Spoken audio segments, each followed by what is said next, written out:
Hello friends, welcome back to my channel Language and Life Skills. I am Matthew Underganil. Our topic for today is sanitized talk or euphemisms. Sanitized talk or euphemisms. What are euphemisms? They are present sounding words like sugar coated pills. You make bitter medicine sweet by sugar coating them. Or you add sugar to sour beverages to make them more palatable. Similarly, unpleasant words and expressions are made more pleasant by covering up their embarrassment or toning down harsh realities of life by using euphemisms. Sometimes they are used to hide shocking realities. It is like using scented fennel for cleaning floors. Fennel by itself has an unpleasant, harsh smell. So we use scented fennel. Let us see some of the euphemisms very much in common use. At a public meeting, how do you address the audience, the crowd? You always begin by addressing them as ladies and gentlemen. Ladies and gentlemen. Now, in a crowd of many people, of the public, of course, there will be many ladies and gentlemen, but there will be also undesirable elements of society like thieves, scoundrels, cheats, hoards, the great unwashed, pickpockets, pimps, womanizers, smugglers, drug addicts and drug pushers, wife beaters, prostitutes, murderers, etc. These are all part of the crowd. But we honor all of them by addressing them as ladies and gentlemen. One of the euphemisms in current use is from the banking sector of the public sector banks. NPA, non-performing assets. Non-performing assets. What are these assets that are of a very big amount? They are bad loans given in thousands of crores of rupees to great business tycoons who are friends of bankers and who are patronized by politicians. These are people who borrow very heavily from the banks but will not pay them back. And these are known as non-performing assets. These are given without proper security, and you can be sure hefty commissions change hands in duping the public, robbing them of the money they are paid in taxes. What kind of assets are they really? They are like the Dead Sea, dead assets. Family euphemism is when we say someone is in the family way, a lady is in the family way, it means she is pregnant, she is carrying. It is indelicate to say a woman is pregnant. So we use this euphemism. She is in the family way. So you may say, my cousin is in the family way. She is expecting a first baby, for example. In reporting sicknesses of VIPs, like presidents, prime ministers, maybe they are suffering from stomach ache or they have a cold.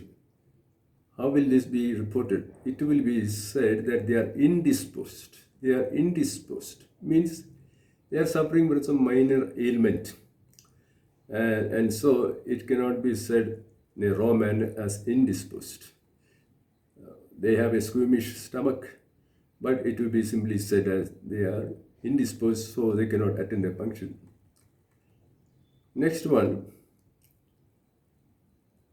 a guest of the government. If you are a guest of the government, well, it's a technical term for a prisoner, someone who is behind bars.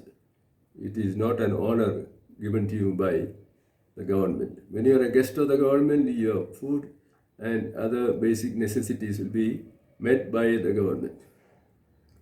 You may think that you are honored by the government when you hear this term, a guest of the government. Next one from money. Relieve you of your money.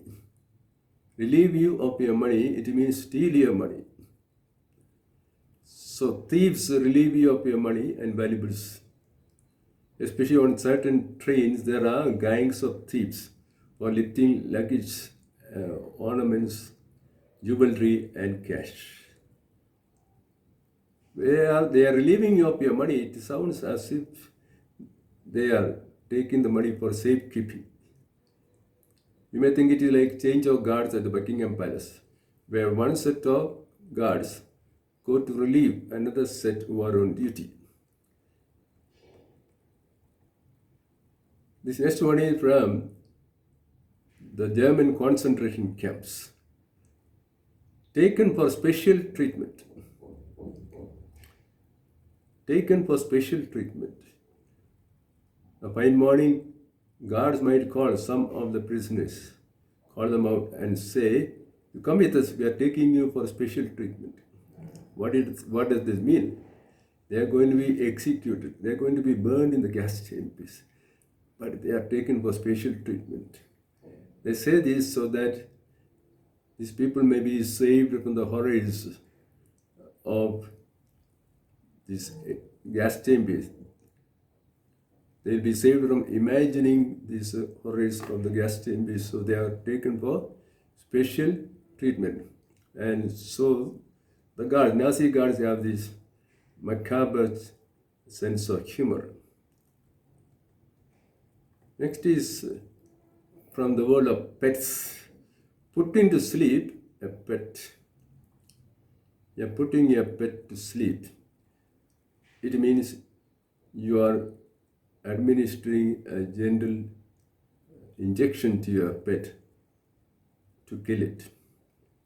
Your pet has become old, sickly, it is suffering, and you don't like to see it suffer. So you gently take it out of life by administering a simple injection. Then you are putting your pet to sleep because you don't like to see the suffering of the pet. This is not to be mixed up with singing a baby to sleep or putting a baby to sleep. Next, from the world of politics. Sometimes you go to a high government official or a minister for a license or some permission.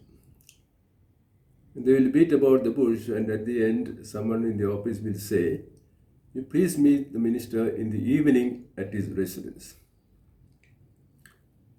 What does this mean, meeting him in the evening at his residence?